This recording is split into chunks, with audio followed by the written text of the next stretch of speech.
Hi guys, welcome back to our channel. आज मैं आपको बताऊंगा कि कनाडा में आने के बाद सबसे पहले क्या करना चाहिए आपको। जैसे आप लैंड हो रहे हो, उसके बाद यहाँ आने के बाद क्या। So first of all, the most important thing is to go to service Canada where you can get your SIM.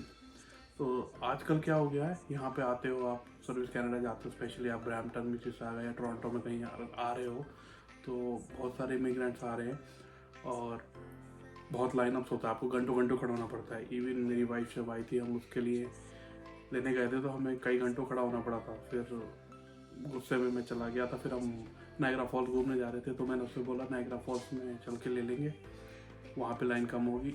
But even then वहाँ पे भी बहुत लाइन थी, वहाँ पे भी हमें 1.5 घंटा लगा था। तो आजकल क्या स्टार्ट हुआ है, वो लोग ने काउंटर लगा दिया है एयरपोर्ट के ऊपर ही। So when you are landing, you are exiting, look for a sign which says you can apply sin here or what.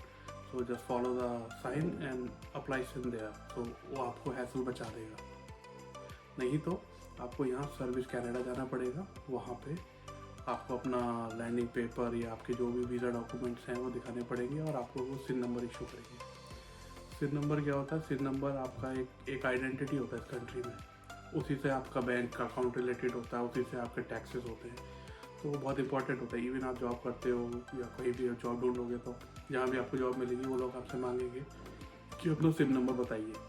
तो दैट इज़ वेरी इंपॉर्टेंट। उसके बाद आपने लेना है अपना फ़ोन। फ़ोन के लिए आपको चाहिए होगा सिम। तो आपके पास कोई पीआर कार्ड या कोई वैसा आइडेंटिटी तो होगा नहीं, तो आप लोगों को अपना पासपोर्ट लेके जाना है और पासपोर्ट के बेस पे आपको कोई प्रीपेड सिम यहाँ से अवेलेबल हो जाएगी, वो पासपोर्ट पे दे देते हैं। आप सस्ता सा कोई $30 $35 के या $20-25 के प्लान्स भी आने लगे आजकल। तो आप ज़्यादा ना इन्वेस्ट करें, एक बार आप ले लें नंबर, उसके बाद आप यहाँ पोर्ट भी कर सकते हैं नंबर। तो उसके बाद अपने अकॉर्डिंग देख लें, आपने कोई फ़ोन लेना है, इंस्टॉलमेंट प्लान से लेना है या जो भी लेना है, बट इनिशियली एक नंबर होना ज़रूरी है। और जब आप नंबर लेते हो तो वो आपको उसका बिल देते हैं वटेवर, तो उसके ऊपर अपना जहाँ भी आप रुक रहे हो उसका एड्रेस डाल सकते हो। तो वो इनिशियली आपका एज एन एड्रेस भी काउंट करता है। ये करने के बाद आपने जाना है, बुक करनी है अपॉइंटमेंट बैंक की।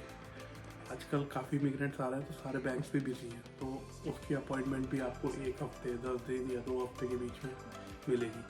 तो आप जैसे ही आए वैसे ही आप अपना अपॉइंटमेंट बुक कर लें। तो आप जैसे कुछ पैसे लेके आ रहे हैं या आपने इंडिया से ट्रांसफ़र करने हैं, या आप स्टूडेंट हैं तो आपका GIC अकाउंट है, आपने ऑलरेडी किसी बैंक के साथ खोला हुआ है, तो आपको अपॉइंटमेंट लेके वहाँ जाना पड़ेगा। जब आपका अकाउंट वो सेम डे सेम टाइम पे खोल देते हैं, तो आपको एक डेबिट कार्ड मिल जाएगा जिससे कि आप यूज़ कर सकते हो। बाकी वो आपसे आपका एड्रेस मांगते हैं या एड्रेस प्रूफ मांगते हैं, तो आप अपना फ़ोन का बिल दे सकते हो जो आपने सिम लिया है।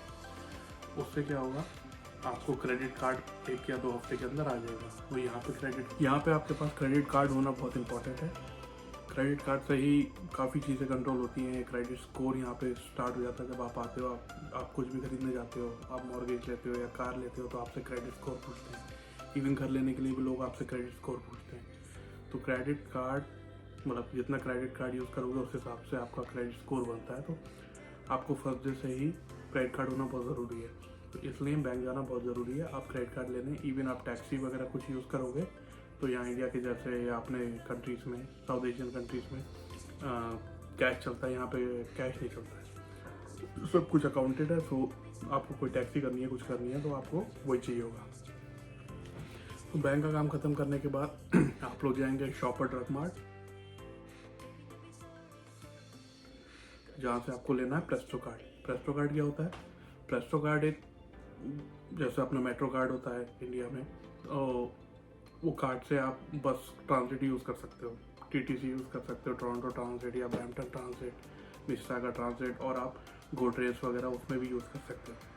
तो वो प्रेस्टो कार्ड आप जाके ले लो, 50 का रिचार्ज करा लो, 20 का, 30 का, जितना भी आपको करना है इनिशियली, वो करा के उसी के हिसाब से आप इनिशियली ट्रैवल कर पाओगे, क्योंकि आपके पास स्टार्टिंग में कोई कार वगैरह तो होगी नहीं। तो वो बहुत इंपॉर्टेंट है। उसके बाद आपने जाना है सर्विस ओंटारियो।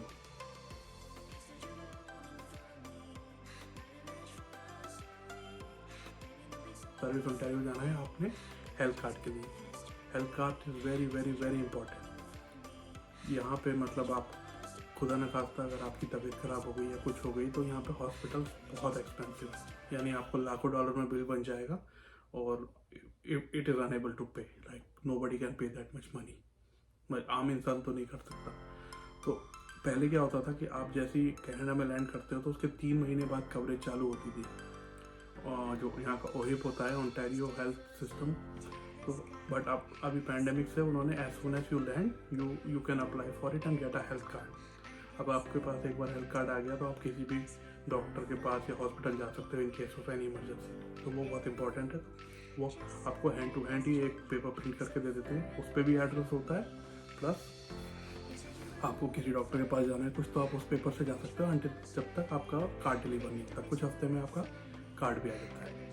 उसके बाद आपने क्या अप्लाई करना है, यहाँ पे बहुत ज़रूरी है कि आपके पास ड्राइविंग लाइसेंस हो।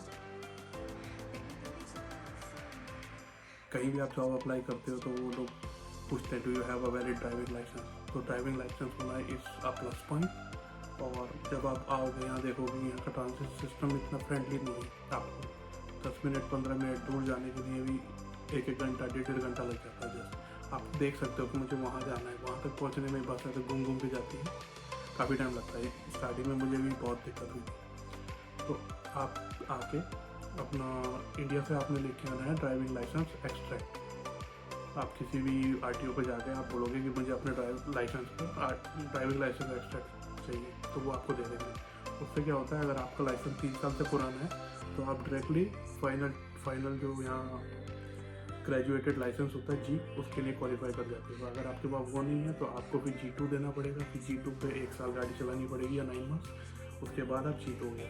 उससे क्या होता है, आप डायरेक्टली G दे देते हो, आपको फुल लाइसेंस मिल जाता है।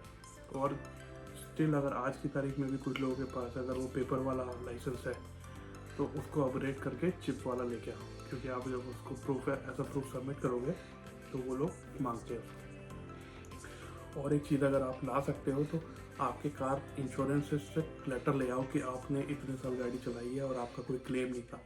वो लगाने से इंश्योरेंस में काफ़ी हेल्प हो जाती है। नहीं तो स्टार्टिंग में इंश्योरेंस लोगों का $500 $600 पर मंथ तक आता है। कार की पेमेंट 300-400 होती है और इंश्योरेंस 600-700 तक होता है। मैंने 600 पे किया था फर्स्ट ईयर, क्योंकि मैं ये सब डॉक्यूमेंट नहीं लाया था और उसकी वजह से काफ़ी दिक्कत का सामना करना पड़ा। तो लाइसेंस बनाना is very very very important. आप ये सारे काम जब कर लो तो साइमल्टेनियसली आप अपनी जॉब्स अप्लाई करो, क्योंकि अभी आज की तारीख में लाइक आप 100-200 जॉब अप्लाई कर रहे हो तो 2-3 से रिस्पॉन्स आ रहा है। लोग बोल रहे हैं रिसेशन है, और आई नो रिसेशन है। Even my wife and some people I know, they recently moved, they are applying for jobs but they are not getting any call. So job के लिए ट्राई करना is very very important. Even आप move करने वाले हो उससे 2-3 हफ्ते पहले या 1-8 महीने पहले भी आप जॉब अप्लाई करना शुरू कर सकते हो। उसके लिए आप क्या कर सकते हो, आप ऑनलाइन जाके एक वर्चुअल नंबर खरीद सकते हो। वर्चुअल नंबर फ्री भी अवेलेबल होते हैं या कुछ कॉस्ट पे भी मिल जाते हैं। तो आप अपने CV पे भी जब वो वर्चुअल नंबर डालोगे तो उन वर्चुअल नंबर्स पे कॉल आएंगे अगर आपका कोई एम्प्लॉयर आपसे कॉन्टैक्ट करेगा। तो आप इंडिया में बैठे बैठे भी इंटरव्यू दे सकते हो, या आप जहाँ से भी आ रहे हो, पाकिस्तान से, बांग्लादेश से, श्रीलंका से, तो वो that will be helpful. So hopefully मैंने आज आपको बताया है कि आपके इनिशियली 2-4-5 दिन या 1 हफ्ते कैसे जाने वाले हैं और आपको क्या करना चाहिए। जब मैं आया था तो मुझे कुछ नहीं पता था, तो मेरे काफ़ी दिन ऐसे वेस्ट हो गए थे कि पता करने में कि करना क्या है। बट आज तो काफ़ी रिसोर्सेज अवेलेबल हैं, so many people are telling what to do. So यही ऑर्डर है, आप आए, सबसे पहले आप सिम लें, फिर मोबाइल फ़ोन का कनेक्शन लें, उसके बाद स्टार्ट अपना जॉब्स अप्लाई करते रहें। उसके बाद आप जाए सर्विस ओंटारियो, वहाँ पे जाके हेल्थ कार्ड बनाएं। उसके बाद आप जाके ड्राइविंग लाइसेंस अप्लाई करें अपने नियरेस्ट सेंटर ढूंढ के। ड्राइविंग लाइसेंस के साथ साथ फिर आपके आगे भी काम चलते रहेंगे। बैंक अकाउंट खोलना, ये करना इज़ वेरी इंपॉर्टेंट। और अब जैसे PR आ रहे हो तो आपका PR कार्ड 6-7 हफ्ते में आ जाएगा। आप ऐसा स्टूडेंट आ रहे हो तो आपके पास अपना स्टूडेंट वीज़ा होता ही है। तो यही इनिशियल स्टेप्स हैं। बाकी आगे इन चीज़ों को मैं डिटेल्स में भी बता दूंगा। उसके लिए मैं फर्दर एक डिटेल वीडियो बनाऊंगा हर एक टॉपिक पे। But for now this should be good enough to know like मुझे नहीं पता था जब मैं आया था, बट आपके लिए मैं ऐसा एक समरी बना के दे दी है कि आपको क्या करना है इनिशियली कुछ दिनों में. I hope that this thing is like helpful for you, and if you like the information, if you want more information, you can comment down there and like our video and subscribe to our channel.